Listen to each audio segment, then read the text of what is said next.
colonel, USA retired. I got a Bachelor of Science degree, and then the Air Force sent me to the Stanford Business School to study management, and then promptly assigned me to Washington, D.C., and I served in the Chief of Staff's office shortly for orientation, and then they put me into the U.S. Atomic Energy Commission, where I became responsible for maintaining the inventory of the accountability of the nuclear weapons stockpile, and involved in the security and the, you might say, auditing the manufacturing facilities and the storage facilities for all the nuclear weapons in the U.S. And I was there, while I was there, I had my first incident with UFOs, which in mid-July they flew over Washington, D.C., and I saw my first 9 UFOs. What year was this? This is July of 1952.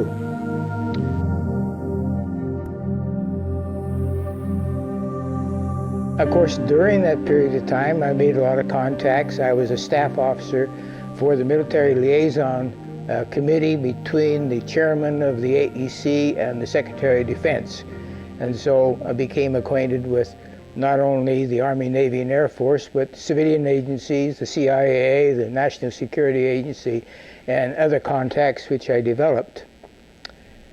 During that period of time, one of my functions was to accompany a security team which visited all of the nuclear facilities to check on the security of weapons. And we were getting reports of visits by UFOs over the storage facilities and even some of the manufacturing facilities.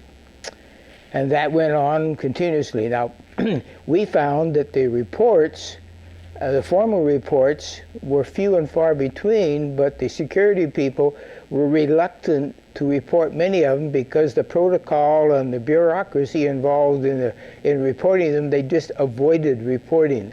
Later, I was assigned to the Sandia Corporation as a military liaison, and I was involved in establishing a quality assurance program for the manufacture and the quality and the maintenance of the nuclear weapons. So we had to visit all of the manufacturing facilities, such as the Rocky Flats and the Pantex facility, which assembled the nuclear and non-nuclear components of the weapons.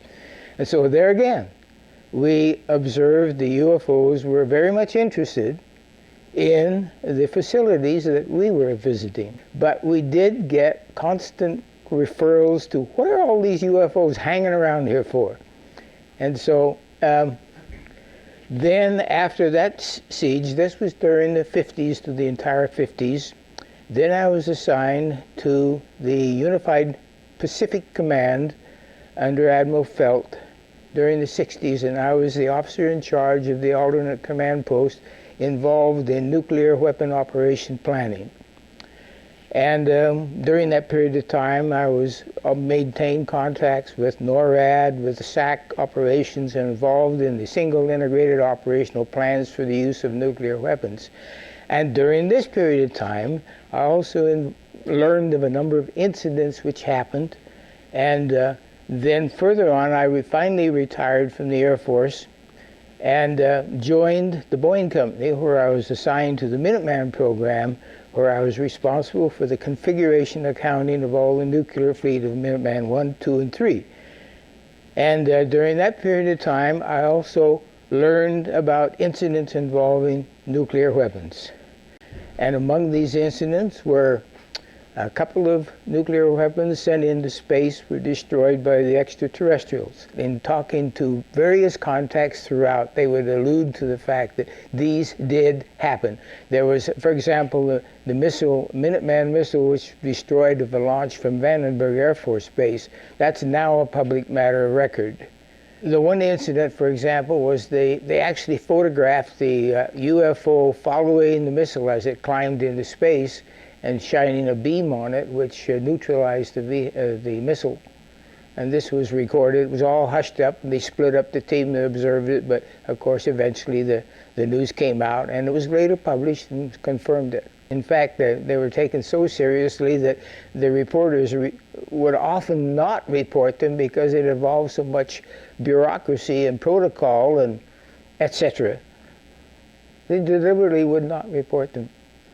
Almost cases where the UFOs became identified, at least on a radar or with reports, why they would try to scramble aircraft to intercept them. It was a very aggressive, you might say, response from our own government. And that is their major concern, is to preserve the integrity of the Earth, because it affects their own system. Well, there was one incident when we exploded a nuclear weapon over the Pacific, and this was in about '61, I believe.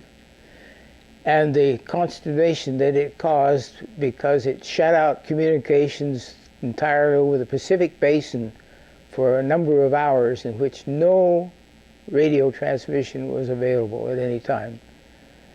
And this was very significant, and of course this was one of the things that the extraterrestrials, later I learned, were highly concerned about, because it affected our ionosphere, and in fact spacecraft were unable to operate because of the pollution in the magnetic field of which they depended upon. The very end of the 70s or the early 80s, we attempted to put a nuclear weapon on the moon and explode it for scientific measurements and other things, which was not acceptable to the extraterrestrials.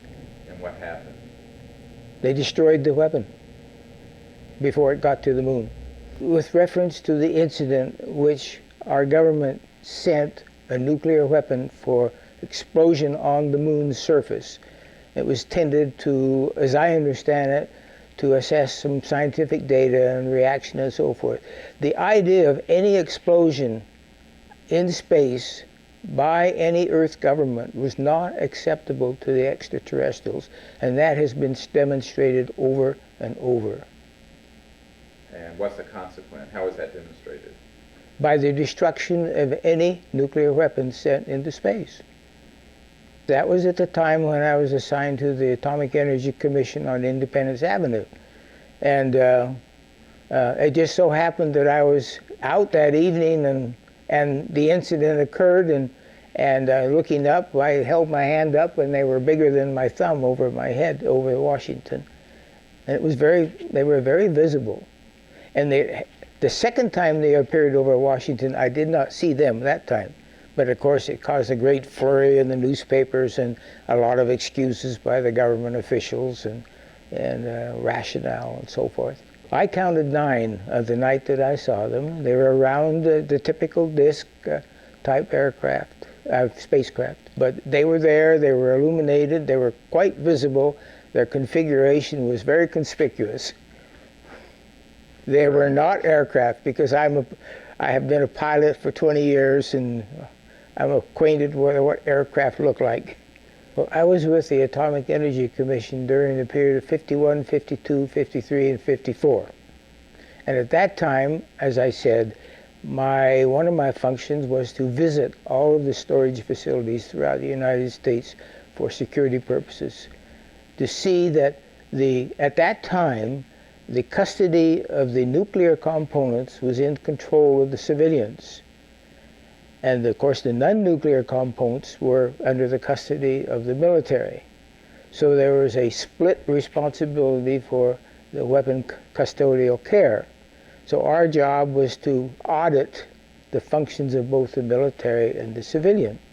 And while there, we constantly encountered these reports from security personnel who had to be out in the field around the igloos and the other storage facilities, that at nighttime particularly these incidents would occur. In some cases there were confirmations of radar. Yes, at the storage facilities particularly, because they were in or near military installations. Yes, that's true. Shortly after I retired from the Air Force, And I still was maintaining contact with friends and associates at the various places. And on Colonel Parker and the Air Defense Command, the Space Command, particularly, I would run into him. He mentioned an incident which I later confirmed. A spacecraft went to the rescue of Apollo 13, and they accompanied Apollo 13 on their voyage around the moon and back to Earth.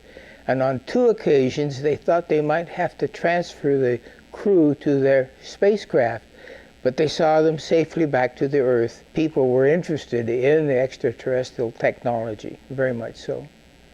In fact, that was the time when Area 51 became notorious.